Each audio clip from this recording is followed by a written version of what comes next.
அண்ணல் அம்பேத்கரின் பிறந்த நாள் சமத்துவ நாளாக கடைபிடிக்கப்படும் நிலையில் தமிழக முதலமைச்சரும் திமுக தலைவருமான மு.க.ஸ்டாலின் சென்னை அண்ணா அறிவாலயத்தில் சமத்துவ நாள் உறுதிமொழி ஏற்றார். அந்த காட்சிகளை பார்க்கலாம்.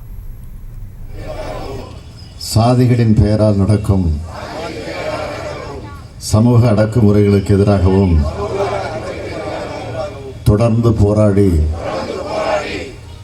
ஒதுக்கப்பட்டவர்களுடைய உரிமைகளுக்காகவும் ஒடுக்கப்பட்டவர்களுடைய சமத்துவத்திற்காகவும் வாழ்நாள் எல்லாம் குரல் கொடுத்து எளிய மக்களின் உரிமைகளை பற்றி விழிப்புணர்வை ஊட்டிய நம் அரசியலமைப்பு சட்டத்தை வகுத்து தந்த அண்ணல் அம்பேத்கர் அவர்களுடைய பிறந்த நாளில் சாதி வேறுபாடுகள் ஏதுமில்லாத சமத்துவ சமுதாயத்தை அமைக்க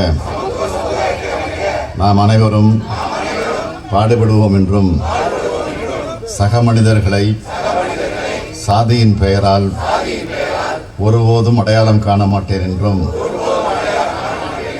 சக மனிதர்களிடமும் சமத்துவத்தை வாழ்நாள் முழுவதும் கடைபிடிப்பேன் என்றும் உளமாற உறுதி கூறுகிறேன்.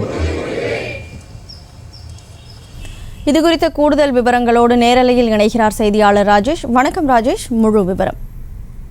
கனிமொழி வணக்கம். இன்றைய தினம் அம்பேத்கர் அவர்களுடைய பிறந்த நாளை ஒட்டி சமத்துவ நாளாக தமிழக அரசு கொண்டாடுகின்றது. 2022 ஆண்டு முதல் சமத்துவ திருநாளாக கடைபிடிக்கப்பட்டு வருகின்றது.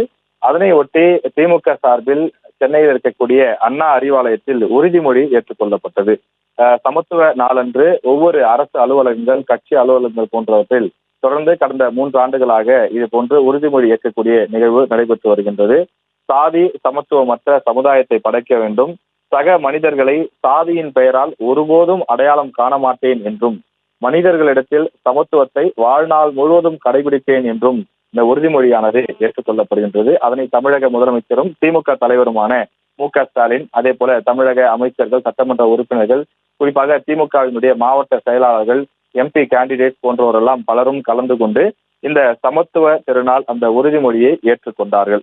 முன்னதாக சென்னையிலே இருக்கக்கூடிய அந்த ராஜா அண்ணாமலைபுரம் மணிமண்டபத்தில் நடைபெற்ற நிகழ்ச்சியில் அண்ணல் அம்பேத்கருடைய அந்த சிலைக்கு கீழ் அலங்கரித்து வைக்கப்பட்டிருந்த உருவப்படத்திற்கு தமிழக முதலமைச்சர் மு.க.ஸ்டாலின் அங்கே அண்ணல் அம்பேத்கருடைய உருவப்படத்திற்கு மலர் தூவி மரியாதை செலுத்தினார். ஒவ்வொரு ஆண்டும் இந்த நிகழ்வு மிகவும் ஒரு உற்சாகத்தோடும் சமத்துவத்தை கடைபிடிக்க வேண்டியதனுடைய அவசியம் குறித்தும் வலியுறுத்தப்பட்டு உறுதிமொழி ஏற்கப்பட்டு அண்ணல் அம்பேத்கருடைய திருவுருவ படத்திற்கு மரியாதை செலுத்தப்படுவது வழக்கம். எனவே அந்த வகையில் இந்த ஆண்டும் திமுகவின் சார்பிலும், அதே போல திமுகவினுடைய கூட்டணி கட்சிகளாக இருக்கக்கூடிய காங்கிரஸ், கம்யூனிஸ்ட் உள்ளிட்ட அந்த கட்சிகள் சார்பிலும் அண்ணல் அம்பேத்கருடைய அந்த பிறந்த நாள் சமூக நாளாக, அதாவது சமத்துவ நாளாக இந்த தினம் கடைபிடிக்கப்பட்டு கொண்டாடப்பட்டு வருகின்றது.